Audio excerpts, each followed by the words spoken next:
Good morning students. हमने 11 question कर लिए थे। 11वें में डायग्राम भी है। जल विद्युत संयंत्र वाला मैंने आपको बता दिया था, ये वाला डायग्राम है। इसमें बांध, पानी ऊपर चढ़ के और नीचे की तरफ गिरता है, विद्युत जनित्र है यहाँ पे, और वहाँ से ये टरबाइन चलता है और विद्युत उत्पन्न किया जाता है। तो ये भी डायग्राम आप बना लेना, आउटलाइन के रूप में ही है, ठीक है ना। ज़्यादा कुछ मैंने आपको पहले भी बताया था कि माइनर चीज़ें जो हैं, छोटी छोटी जो चीज़ें हैं, इसमें आप मत बनाना, लेकिन जो रेखा है एक तरह से वो आप बना सकते हो, ठीक है।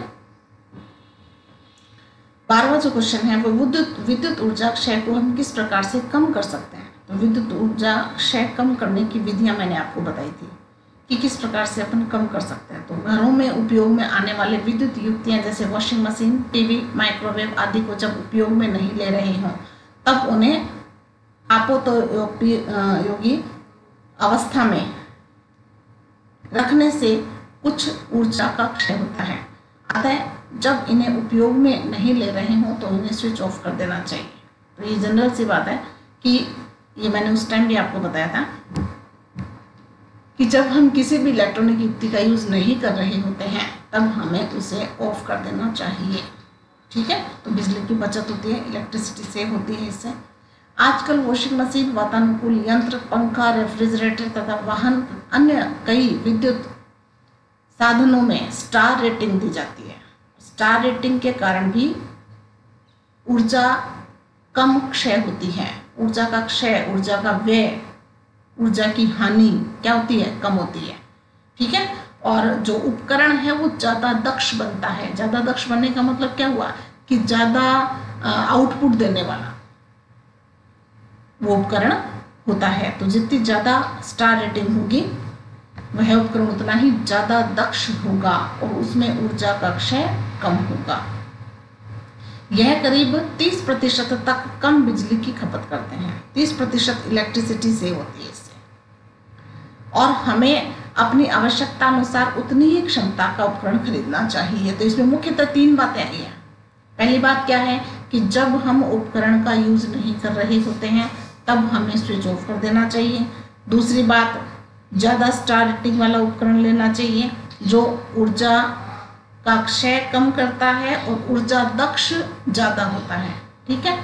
तीसरी बात ये कि हमें जितनी आवश्यकता है उतनी क्षमता का ही उपकरण खरीदना चाहिए, ठीक है ना।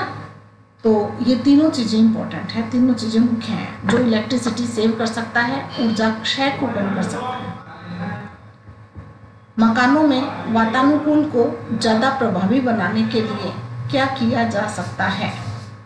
मकानों को वातानुकूल को ज़्यादा प्रभावी बनाने के लिए मतलब हमारा जो घर है वो वातानुकूल हो। वातानुकूल होने का मतलब क्या हुआ कि वातावरण के अनुकूल अगर उसको बनाना है हमारे मकान को तो हमें क्या करना होगा। मकानों को वातानुकूल को ज़्यादा प्रभावी बनाने के लिए घरों की दीवारें व छत को ऊष्मारोधी बनाना चाहिए। ऊष्मारोधी बनाने से बाहर अगर बहुत ज़्यादा गर्मी है तो वह गर्मी अंदर नहीं आती, ठीक है। तो ऊष्मारोधी का मतलब क्या हुआ, ऐसी दीवार जो ऊष्मा को रोके। उससे क्या होगा कि बहुत ज़्यादा तेज़ गर्मी है, बहुत ज़्यादा तेज़ गर्मी में बाहर धूप ज़्यादा होती है, गर्माहट ज़्यादा होती है, ऊष्मा ज़्यादा होती है, तो वो हमारे घर के अंदर प्रवेश नहीं करेंगे, ठीक है। तो गर्मियों के दिनों में हमारा घर ठंडा रहेगा। दूसरी बात, सर्दियों के दिनों में हमारे घर की, क्योंकि सर्दियों के दिनों में क्या होता है, घर के बाहर का वातावरण ज़्यादा ठंडा होता है। हम जैसे बाहर निकलते हैं सर्दी लगती है ना, तो उसका जो टेम्परेचर है सर्दियों में वो कम होता है बाहर का। इसलिए घर के अंदर की जो गर्माहट है, जो ऊष्मा है, वो घर के बाहर न जाए, ठीक है ना। कहने का मतलब है कि दोनों ही ऋतुओं में, चाहे वो गर्मी हो चाहे वो सर्दी हो, दोनों में हमारा जो घर है वो गर्मियों में ठंडा रहता है और सर्दियों में गर्म रहेगा अगर ऊष्मारोधी दीवार बनी होती है। तो वर्तमान में कई तकनीक की खोखली ईंटें बनाई जा रही हैं जो इमारत का कुल वजन कम करती हैं। एक तो वजन कम होता है, ठीक है ना, जो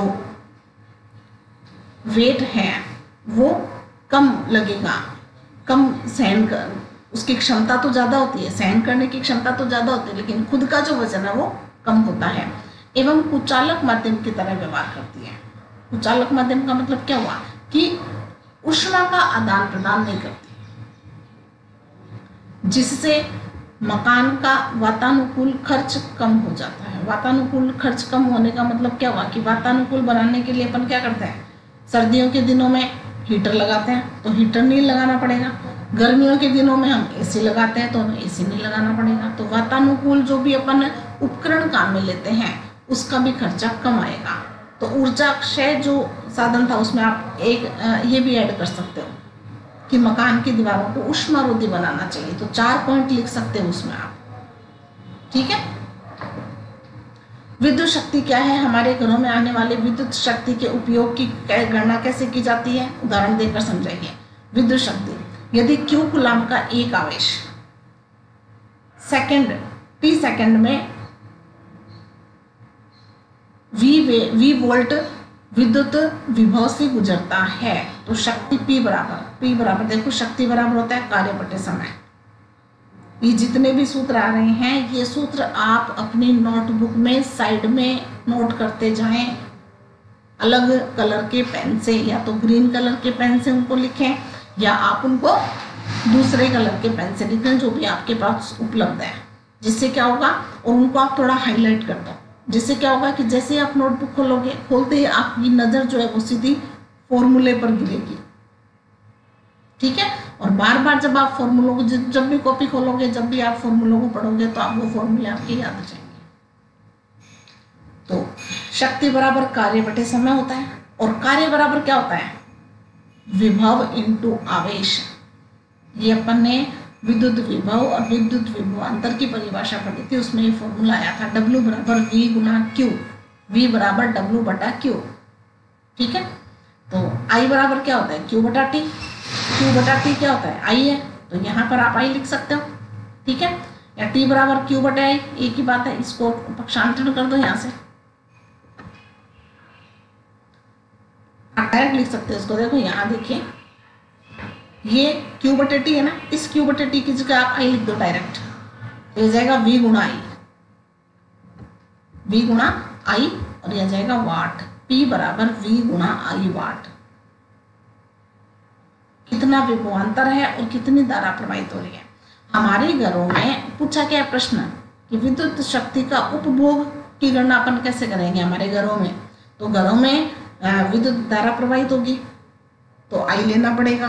विद्युत धारा जहां आती है वहां विभवांतर पहले आता है ओम के नियम के अनुसार, तो हमें V और I दोनों लेने होते हैं। तो V और I के रूप में जो शक्ति का सूत्र है वो क्या होता है, P बराबर V गुणा I। विद्युत परिपथ में विद्युत ऊर्जा की स्थानांतरण की दर को विद्युत शक्ति कहते हैं। ये इसकी विद्युत शक्ति की आप परिभाषा लिख सकते हो। विद्युत शक्ति की उपभोग की गणना, उपभोग की गणना अपन कैसे करेंगे, विद्युत ऊर्जा उपभोग का खर्च किलोवाट घंटा के हिसाब से लिया जाता है। एक यूनिट किसके बराबर होता है, किलोवाट घंटा के बराबर। इस पर अपन ने खूब न्यूमेरिकल पढ़े हैं, PhD बटे 1000 पढ़े हैं ना, वो ये वही है यूनिट जिसको अपन किलोवाट घंटा कहते हैं। 1 किलोवाट घंटा एक विद्युत यूनिट कहलाता है। देखो परिभाषा भी आ गई, 1 किलोवाट घंटा बराबर 1 यूनिट, ठीक है, जिसे विद्युत मीटर में पढ़ते हैं। आपके घरों में मीटर पढ़ने के लिए आते होंगे, इलेक्ट्रिसिटी जो मैन है, जो इलेक्ट्रिसिटी में काम करते हैं, वो रीडिंग लेने के लिए आते हैं, मीटर की रीडिंग लेने के लिए आते हैं ना कि कितना खर्चा हुआ, ठीक है। तो आजकल तो क्या है कि डिजिटल सिस्टम हो गया, तो ये पता चल जाता है वही उनको कि इस वाले में, इस वाले मीटर में और कितना विद्युत का खर्चा आया हुआ है या कितनी यूनिट आई हुई है। लेकिन पहले जो उसमें वो नहीं लगे हुए थे, जो मीटर लगे हुए हैं वो डिजिटल वाले नहीं थे उस टाइम पे, और आपके घरों में इलेक्ट्रिसिटी वाला जो मैन है वो आता था और रीडिंग लेके जाता था, ठीक है, कि कितना यूनिट उसमें आया हुआ है, और उस यूनिट के अनुसार उसमें रीडिंग ली जाती और उसका जो खर्चा है वो उसमें निकाला जाता, ठीक है। तो हमारे घरों में जो हमें पता लगता है कि हमने कितनी इलेक्ट्रिसिटी खर्च की, उसका खर्च जो है वो किस रूप में आता है, यूनिट के रूप में आता है, और 1 यूनिट बराबर 1 किलोवाट घंटा बराबर 1000 वाट, ठीक है, वाट घंटा। 1 किलोवाट 1000 वाट का बल्ब यदि 1 घंटे का उपयोग कर लिया जाए तो 1 यूनिट विद्युत उपभोग होगा, या 100 वाट का बल्ब 10 घंटे जलाया जाए तो भी विद्युत यूनिट का उपयोग 1 यूनिट होगा। मतलब हमें 1000 वाट लाना है, 1000 में आप चाहे 1000 गुणा 1 कर दो, चाहे 100 गुणा 1 कर दो, 100 गुणा 10 कर दो, चाहे 10 गुणा 100 कर दो। 10 वाट का बल्ब आप 100 घंटे तक जलाओ, या 100 वाट का बल्ब आप 10 घंटे जलाओ, या 1000 वाट का बल्ब आप 1 घंटे जलाओ, सबका मतलब एक ही है, 1 यूनिट आएगा सबका। क्यों? क्योंकि गुणा कितना आएगा, 1000 आएगा दोनों का। 1000 गुणा 1 करोगे तब भी 1000 आएगा, 100 गुणा 1000 करोगे, 100 गुणा 10 करोगे तब भी 1000 आएगा, 10 गुणा 100 करोगे तब भी 1000 आएगा, ठीक है। 15 क्वेश्चन, जब हम स्विच को चालू करके बल्ब को प्रदीप्त करते हैं, जब हम स्विच को चालू करके बल्ब जलाते हैं, ठीक है ना, तो उसमें होने वाली ऊर्जा रूपांतरण को बताइए कि विद्युत ऊर्जा किन किन ऊर्जाओं में रूपांतरित होती है। क्या आप बता सकते हो क्या? भाई लाइट जल गई, प्रकाश हो गया, जैसे अपन स्विच ऑन करेंगे तो क्या होगा, लाइट जल जाती है, लाइट जल जाती मतलब क्या होगा, प्रकाश हो गया। तो विद्युत ऊर्जा प्रकाश ऊर्जा में उत्पन्न हो गई, ये तो अपन जानते हैं, हमें दिख रहा है कि हमने जैसे बल्ब ऑन किया, स्विच ऑन किया, बल्ब जल गया, ठीक है। क्या आपने कभी सोचा कि प्रकाश ऊर्जा जब उत्पन्न होती है तब आपने एक बात नोटिस की कि आपने कभी बल्ब को हाथ लगा के देखा क्या? जलते काफी लंबे समय से बल्ब जल रहा है तो आपने उसको टच किया तो आपको क्या महसूस हुआ? गर्म लगा क्या? वो गर्म हो जाता है ना, बल्ब लंबे समय तक जलता है तो वो गर्म हो जाता है। गर्म होने का मतलब क्या हुआ? ऊष्मा ऊर्जा भी उत्पन्न होती है। तो विद्युत ऊर्जा जो है वो प्रकाश ऊर्जा के साथ साथ ऊष्मा ऊर्जा में भी बदलती है। समझ में आ गया? तो हमने जो यूज किया, हमने तो केवल प्रकाश का यूज किया, क्या उस ऊष्मा का हमने यूज किया? क्या उस ऊष्मा का हमने कोई यूज नहीं किया। तो ऊष्मा के रूप में ऊर्जा का क्षय होगा जब हम बल्ब को जलाते हैं। ये बात समझ में आ गई? तो जब हम एक लाइट बल्ब का स्विच चालू करते हैं तो विद्युत धारा परिपथ से होते हुए बल्ब तक पहुंचती है, ठीक है। बल्ब के फिलामेंट में विद्युत आवेश की गति कम होती है एवं फिलामेंट में ऊष्मा बढ़ती है। फिलामेंट लगा होता है, उसके अंदर एक पतला सा वायर लगा होता है।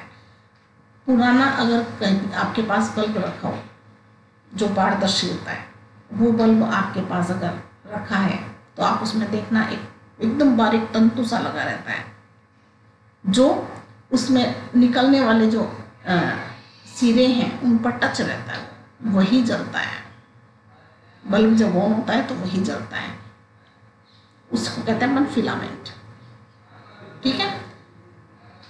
एक निश्चित सीमा तक ऊष्मा बढ़ने पर फिलामेंट से प्रकाश ऊर्जा मिलती है।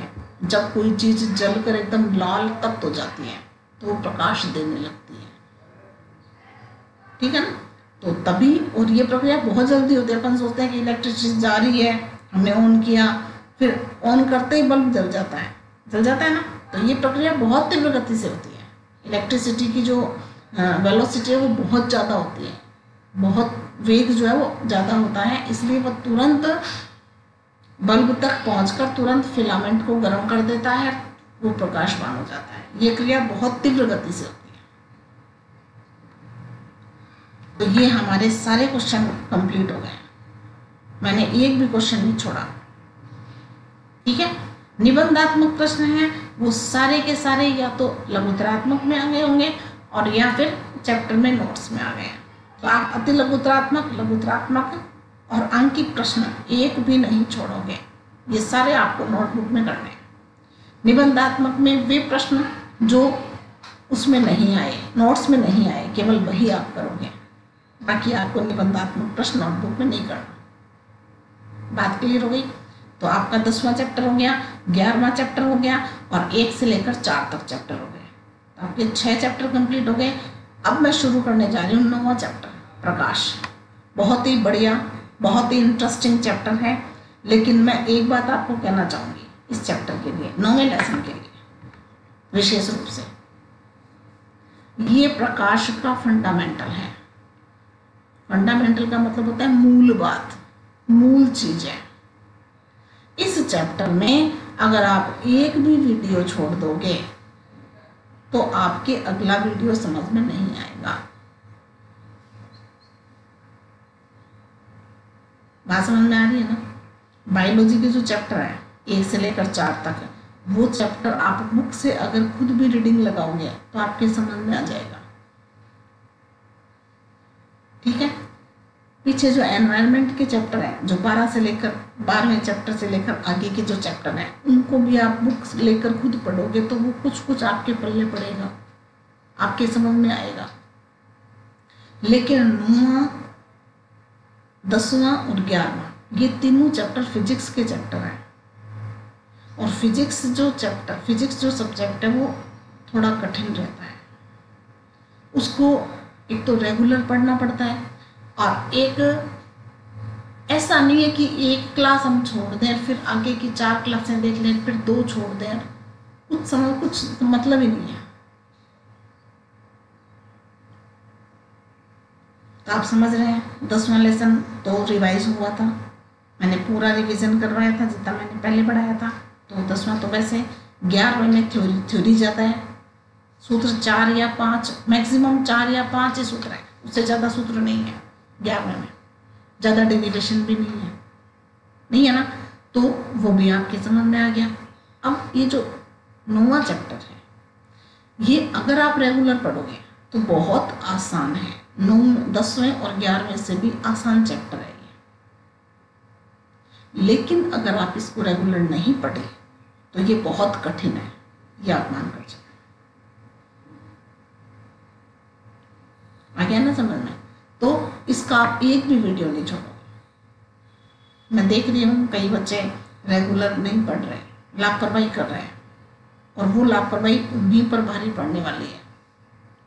क्योंकि परिस्थिति आप देख रहे हैं कि इंडिया में कैसी परिस्थिति बन रही है, राजस्थान में कैसी परिस्थिति बन रही है। तो ये सब कंडीशन जो चल रही है, जो स्थितियां चल रही है, उस स्थिति को देखते हुए क्या आपको लगता है क्या कि स्कूलें खुल जाएंगी? आप स्कूल के भरोसे बैठे हो, लापरवाह होकर बैठे हो। आपका कैरियर, आपका भविष्य, आपके आगे की जो परसेंटेज है वो आप पर निर्भर है। हमारा काम है प्रयास करते रहना, आपको सिखाते रहना, सिखाने की कोशिश करते रहना, लेकिन आप उसमें से कितना सीख रहे हो? मैं दावे के साथ कह सकती हूँ कि जो बच्चा रेगुलर वीडियो देख रहा है उसके बराबर समझ में आ रहा होगा। और हैं काफ़ी बच्चे, और वो बधाई के पात्र हैं वो बच्चे जो एक भी वीडियो मिस नहीं कर रहे। और अच्छी बात है, बहुत अच्छी बात है। और इस प्रकार से काम चलने वाला नहीं है। ठीक है? तो जो लापरवाह बच्चे हैं, जो कम पढ़ने वाले बच्चे हैं, जो ऐसे सोच रहे हैं कि हमें तो स्कूल में पढ़ा देंगे, स्कूल खुलेगी तब पढ़ लेंगे, अभी तो एग्ज़ाम बहुत दूर है, तो ये वहम अपने मन में से निकाल देना। चैप्टर जो पढ़ाए जा चुके हैं वो समय पर निर्भर करते हैं कि समय कितना मिलता है, इनका रिवीजन हो पाएगा या नहीं हो पाएगा। एग्ज़ाम की कंडीशन में फिर परसेंटेज, वो आपके 10th के परसेंटेज आगे तक चलते हैं, बहुत आगे तक चलते हैं। आप कल्पना नहीं करोगे, आपकी जब नौकरी लगेगी, आप जब सर्विस करोगे, तब भी आपके 10th के परसेंटेज वहाँ प्रेजेंट करने पड़ेंगे आपको। आपका भविष्य है ये 10th की। 9th तक आपने जैसा भी पढ़ा, जो भी पढ़ा, आज ननियाल चले गए, आज बुआ के घर चले गए, ठीक है, लेकिन अब ये 10th क्लास है, बोर्ड की क्लास है। अब आपको पढ़ना पड़ेगा, टीचर के साथ मेहनत करनी पड़ेगी।